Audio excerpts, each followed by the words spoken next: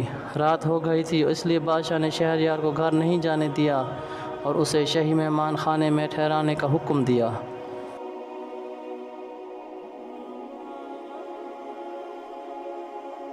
اگلے روز حسب وعدہ بادشاہ نے شہریار کو بہت ساری اشرفیاں انعام میں دیں۔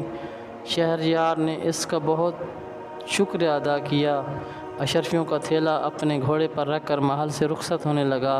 شہزادی گلصنوبر نے اپنی سنہری پرندے کے ساتھ اسے خدا حافظ کہنے آئی۔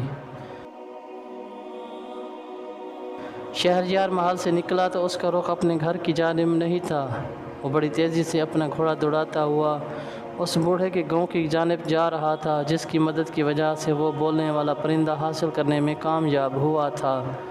وہ ان کے گاؤں میں پہنچا تو بیچارہ بوڑھا بیمار پڑا تھا اور اس کی بیوی اس کی دیکھ بھال میں لگی ہوئی تھی۔ بیماری کی وجہ سے بوڑھا اپنے کام پر بھی نہیں جا سکتا تھا۔ ایسے میں شہریار کی اس روز کی دی ہوئی رقم ان کے بہت کام آئی تھی۔ شہریار کو دیکھ کر دونوں میاں بیوی خوش ہو گئے۔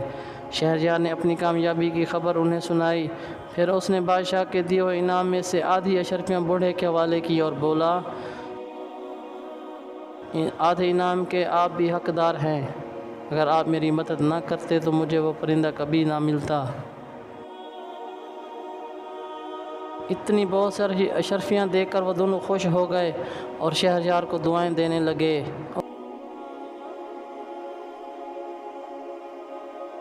اس کے بعد شہریار اپنے گھر آیا، اس نے پوری کہانی اپنے ماں باپ کو سنائی اور بادشاہ سے ملا ہوا آدھا انعام ان کے حوالے کیا۔ اس کے ماں باپ تو خوشی سے پھولا نہیں سما رہے تھے، وہ اس بات پر بھی بہت خوش تھے کہ ان کے بیٹے نے اپنے محسن کو فراموش نہیں کیا تھا اور انعام کا آدھا حصہ اسے بھی دیا تھا۔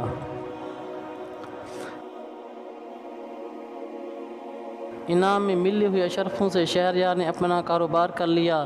اس کے باپ نے بھی جنگل سے لکڑیاں کاٹ کر فروخت کرنا چھوڑ دیں اور کاروبار میں اپنے بیٹے کا ہاتھ بٹانے لگا۔